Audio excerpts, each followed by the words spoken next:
Hey friends, welcome to part 3 of my testimony. We're going to try this again. I actually had recorded this entire thing yesterday and then realized that the mute button on my microphone connected to my laptop was pressed. So yeah, we're going to redo it.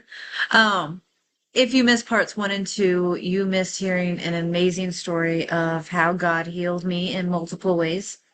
And if you want to start from the beginning, you can find my testimony playlist containing those videos linked in the description box if you are on YouTube. And if you're on social media, you can find it linked in the comments. You will see me looking down a lot because this testimony is huge, so I have written it down to make sure I didn't forget anything. But you are welcome to just jump in here if you don't want to go back and watch part 1 and 2. Either way, I'm so happy this video found you, and I know that if you stick around, you were led here for a reason. Also, if you do feel led, please subscribe to my YouTube channel. It's at The Sanctuary Well on YouTube.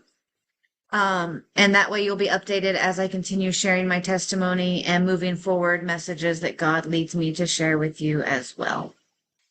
Okay, I want to tell you now about how God came to me more fully after the healing.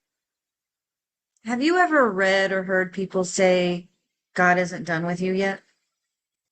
Well, I'm here to tell you that is 100% true. Because everything that had happened to me that I talked about in my part 1 and part 2 video was amazing and it was life-changing, but it was really just the beginning. So for 2 days after I finished reading that fantasy story that I mentioned in the earlier videos, I grieved. I mean, I fully sobbed and I felt this huge loss, and I didn't know why. I thought I was a little bit crazy. It was a story, right? But in reality, it wasn't over the story. It wasn't over the characters in the story. I just didn't realize that at first. It was this feeling like I had been so close to something that I had looked for my entire life and that I had felt like I was missing my entire life. And it almost felt like that just got ripped away when the story ended for some reason. I was hurt and I was really incredibly confused by how emotional I was over this fantasy story.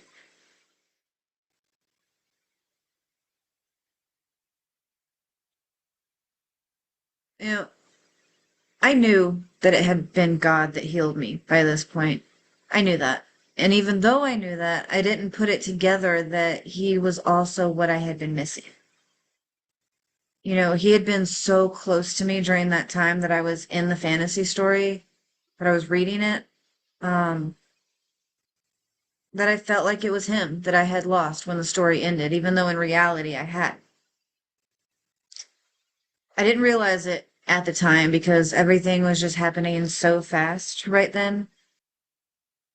In just 3 weeks, I had been healed in multiple ways. My life had changed. I was feeling things in my body that I had never felt before in my nearly 40 years on this earth. And I was grieving something that I didn't understand. I felt like I was grieving again like I did when my mom died. And it was a lot. It was an emotional roller coaster for sure to go through all of that in just over 3 weeks. It was a lot to take in, and it was unlike anything I had ever experienced before. So while all this was happening, I was trying to live gratefully for the miracles that I just received. I had just been healed from depression and healed from the symptoms of my chronic illness. And that was huge. And I was trying to be grateful for it. But at the same time, I could do nothing but cry and grieve for no apparent reason. And it wasn't the depression. I still felt like the depression had been lifted from me. So I knew it wasn't that. I just grieved like I had just lost someone. So I prayed again, asking, why am I feeling like this? And the answer actually came to me that night in a dream. I dreamed of my mom, who had passed away nearly 6 years ago, very vividly. She was just sitting in front of me and she said, the story wasn't real, but he needed you open. He needs your belief for what is to come. And then I immediately woke up and my skin felt like it was humming underneath the surface. And it's actually how I wake up a lot of mornings now. Not every morning, but quite a few times I've woken up and just felt like I was buzzing. And I had no idea what that dream actually meant, by the way, when I woke up. I mean, what more could there possibly be? But this actually was not the first time I had dreamed of my mother in that way. It was the second.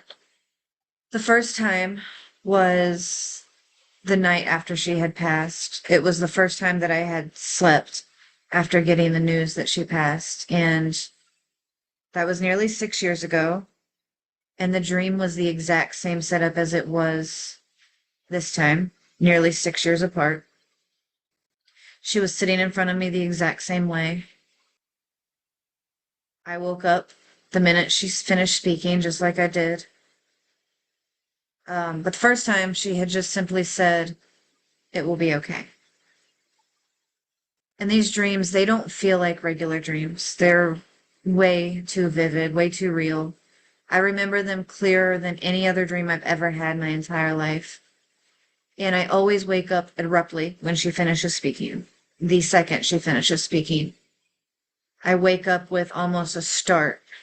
And it's almost like I have these internal chills, but not in a way that I'm scared, just in a way that I know that it means something, that it's different. So when I had the second dream of her where she actually spoke more than she did the first time, I knew. I began leaning more heavily into the fact that something way bigger than me was happening, which I kind of already knew, but this kind of showed me that it was even bigger than what I thought. Like, I thought it was just going to be over. I was healed. I was thankful. I was seeking God now. And I thought that was going to be the end. Um, but I was wrong. Way, way wrong. Um, so a couple of nights later, the next moment came for me as I sat in the bath one night. My mind had been spinning for days, weeks, really, just with everything that had happened over the last month or so. I kept asking, why me? I have made mistakes. I have sinned, and I wasn't even seeking you like I should have been. I was talking to God at this time. And so I just kept saying, why me? It wasn't that I wasn't grateful because I was beyond grateful for what he had done for me, but I didn't understand why he would choose to heal someone like me. I didn't feel like I deserved it. Um, so as I went to get out of the tub that night, I moved my phone off of the ledge, turned off the video that I had been listening to. Um, and when I did that, a drop of water off my hand hit my phone screen. And when that happened, apps started opening and closing, and browsers kept opening and closing, and the screen was just going crazy. So I took a towel and I wiped off the screen to get it to stop. And when it did, a page I had never seen before opened. Uh, it coincidentally landed on a web browser that I never use. And there was a video um, of a singer performing, getting ready to perform an old song. And the video was just there, ready to play. And so I pressed play without thinking because that's how this has always happened. I just do things without thinking, and they usually are the things that lead to more. So I pressed play without thinking, and it ended up being another moment where I learned that there are no coincidences with him. The lyrics of that song began to play, and I instantly began crying. They hit. I knew what the song was um, from the beginning, but before the first line was even out, I just started crying. The song was speaking about me and how I had felt my entire life. But it was also the answer, in a way, to my question of why me. And I won't sing it. You should be grateful for that. But I will share some of the lyrics with you of that song.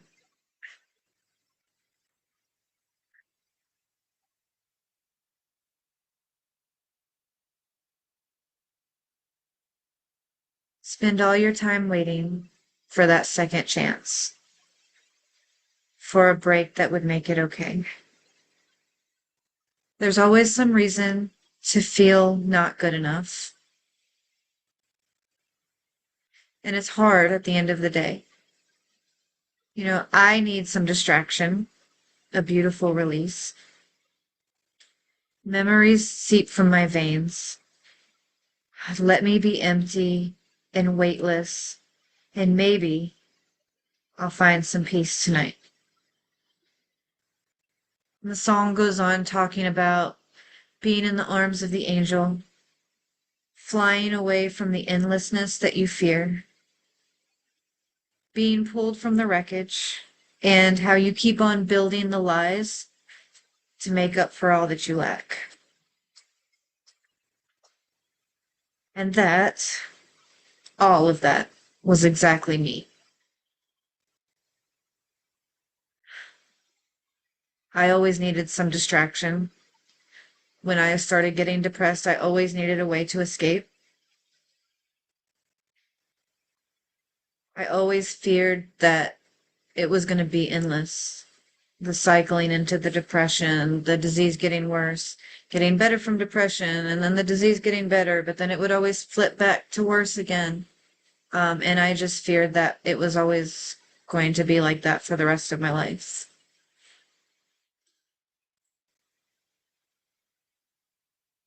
The goals that never hit, that I tried to hit on my own, that just never quite hit. Um, and the automatic response that was not necessarily true that I would give to everyone when someone asked me, "How are you?" And I would just come out with, "I'm good, thanks." It just became an automatic thing. And then to myself, the lie that I told myself when things actually were going good for me, that I would tell myself, "Oh, things are good now. I feel whole." But the truth was, I never did.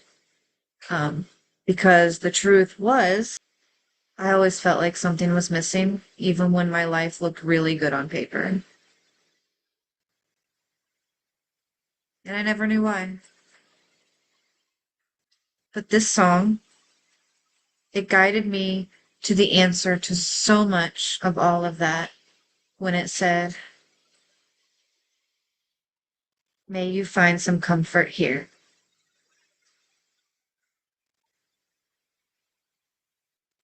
I sobbed through that entire song in the bathtub that night. But the second that the song ended, I stopped immediately because this wave of indescribable peace and warmth, it took over my whole body at the end of that song. And I was vibrating, quite literally. The water had long since finished draining from that bath, so I should have been shivering like I normally would have been. My skin was actually cool to the touch, but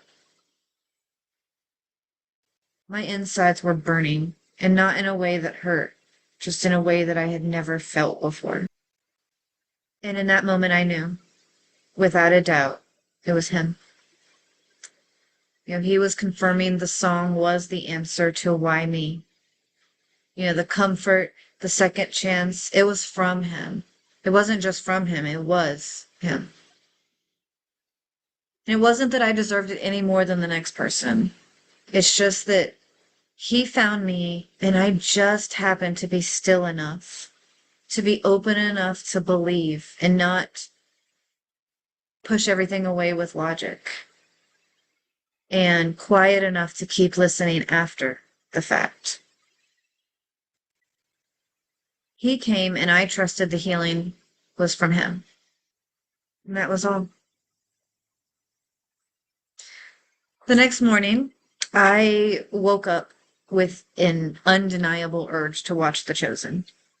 I had watched the first couple of episodes a few years before, but I really couldn't get into it back then. But that day, after the bath, it was all I could think about doing for some reason. It wasn't something I had planned, it was just a thought that I woke up with that morning that wouldn't go away. So I did.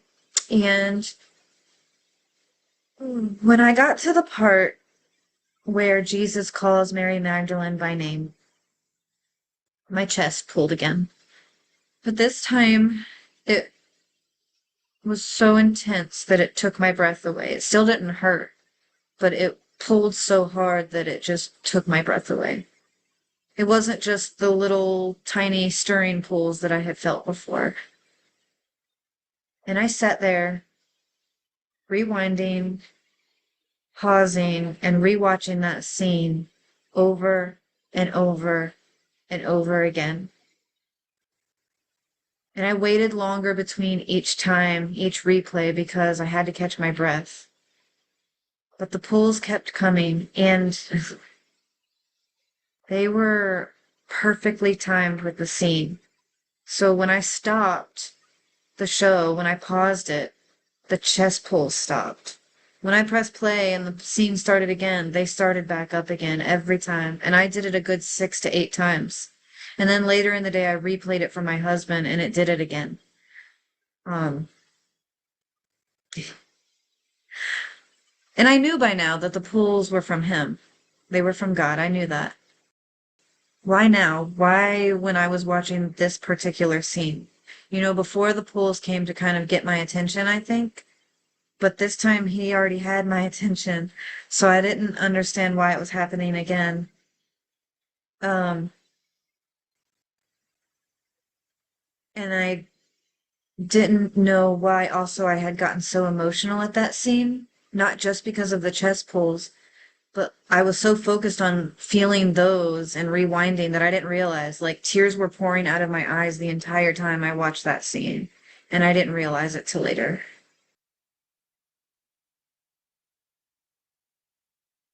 So I prayed that night asking those very questions. Why now? Why did I get so emotional? And why are the chest pulls back now?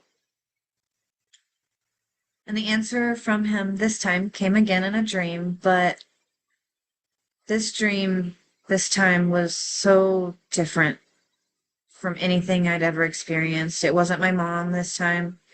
I can't remember a face or a particular voice. I woke up the next morning with an immediate knowing. Like, I was remembering something that someone had actually just said to me, is the best way I can describe it. And this is really hard to explain, honestly. Um, I remembered someone saying something to me before I actually opened my eyes all the way, before my mind had time to think of anything when I woke up that morning. It was like the first thing. Um, just this immediate, strong knowing of why all of that had happened when I watched that scene on The Chosen. And I had never felt anything like this before, so I knew it was different. It came as a memory of him saying to me, because I was calling you too.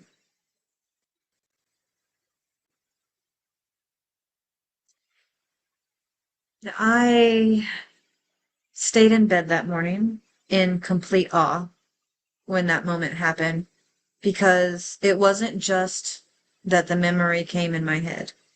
It was everything that surrounded that too.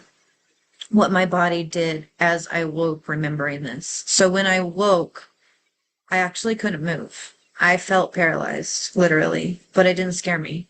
I should have been scared not being able to move, but I was just peaceful and just knew something was happening. Um, I couldn't move. I didn't blink. My eyes stayed closed for a while, but when they finally opened, I didn't blink anymore after that for a long time. I was barely breathing, to be honest. It was a very shallow breath and probably a lot less often than should have been happening. And again, I wasn't scared. Um, I didn't feel like I needed to catch my breath or anything like that. It was a very literal out of body experience type feeling. Like I was in my bed, but I also felt like I was somewhere else too. I woke up that morning just feeling like this memory had been placed inside of me while I slept. It did take my body a few minutes to catch up with what had happened. So again, I wasn't scared while this happened though. But when my body did catch up and I was able to move again, I felt more whole, more alive, more like life finally made sense, more so than I ever have. I didn't even really know what that answer meant yet when he said I was calling you two, but I felt like it was exactly what I had been waiting for, what I've needed to hear my entire life, just without even knowing it. So there is still more to the story, but I will stop here for this part of my testimony because someone needed to hear just this part. This part that shows that he is patient. He not only healed me before I even started seeking him, but he also waited. Because for me, it wasn't an immediate, oh, that was him, let me go seek him right now as soon as it happened. It was very gradual.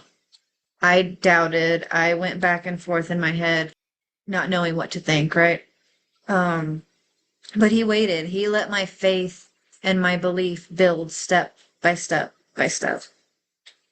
And when I heard the words, "Fear not, for I have redeemed you, I have called you by name, you are mine," my life was forever changed.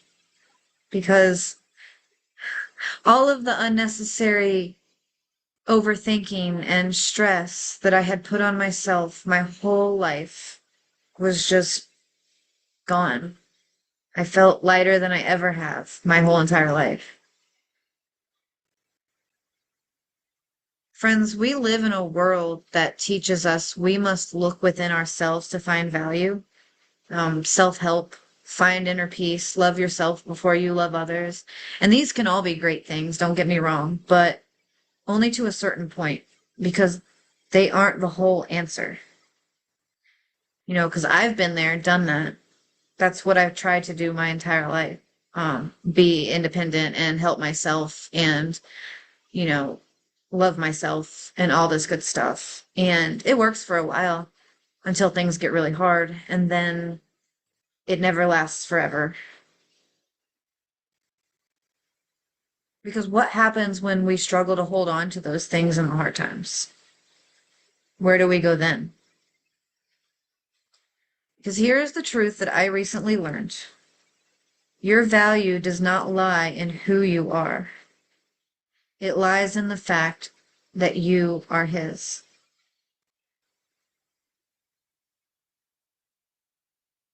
He will show you your value if you are still enough to listen, if you are open enough to believe.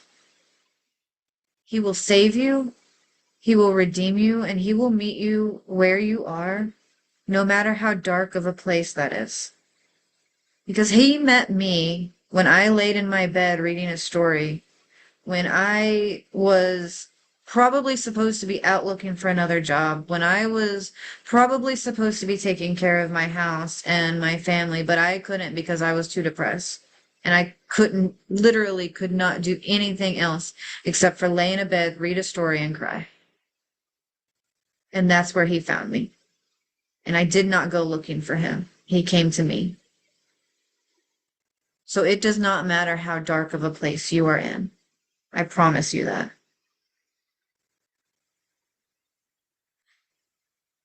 There is a sense of peace and obedience that never came for me while I was searching for my own self-worth and trying to do everything on my own. I'm not saying to stop trying to help yourself and stop trying to find inner peace. Do that too. But seek him first. That's the mistake I made that I wish I would have done earlier in my life. Because you belong not only to yourself, but you belong mostly to God. He is the one who created you. And when you truly receive and believe that, nothing will ever be the same for you again in the most beautiful way. I can't describe the way this immense weight has been lifted off of me by just not leaning on my own understanding anymore. Not overthinking, just trusting him. I'm in the same circumstances that I was in when this started, but life is completely different.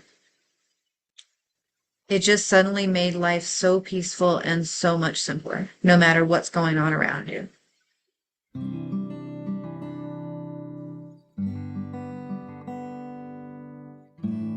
So I will ask you this. What are you holding on to and trying to figure out on your own?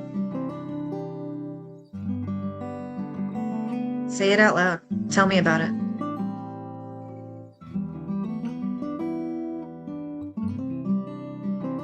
How much stress is that causing you right now? And how weak do you feel that you can't figure it out on your own?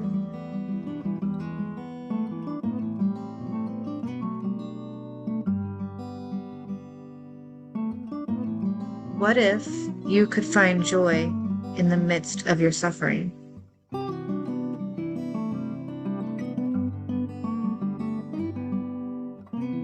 What if you could gain the strength to get through it? And what if you could receive unconditional love from someone, but that someone you could tell everything, all of your deepest, darkest secrets, you could tell that person and still receive unconditional love from them? You can. If you follow Jesus and truly surrender to him, it changes everything. I promise. So this was the point in my story that he called me by name. I didn't yet know what that meant. I just knew that for some reason it was the most important moment of my life. The moment I surrendered to him, my life changed. I stopped overthinking everything. I finally took a deep breath, looked around, and felt a peace I had never known before. In my story, it could go on forever. I walk with him now, and truly things and coincidences have not stopped happening since that night in the bathtub. Since the moment I surrendered, it hasn't stopped. But I will be making one final testimony video after this one. In the last part, I will share how he led me to find the perfect church for me, how he used scenes from The Chosen to mirror exactly what I was going through and help me feel seen and help me get through those things, and how they were answers to questions I had.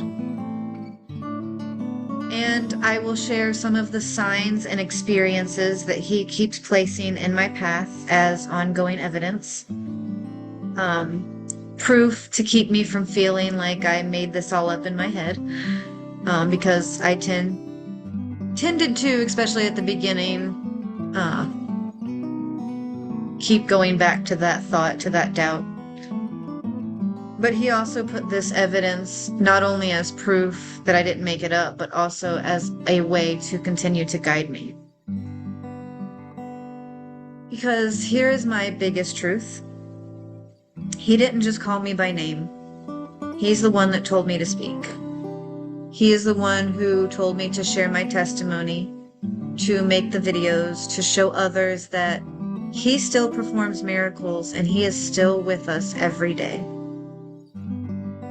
And I knew it was him telling me to do this because when I started having these experiences, my first thought, my ongoing thought for a while was, I cannot share this with very many people. They will think I'm crazy. I will probably tell some of my family and, maybe a couple of close friends, but that's going to be it. I would not have thought that I would be here making videos to share with the world, because me being human, my first thought was, I can't put that out there because what will people think of me? I can't put that out there because I have all these filmmakers on my social media.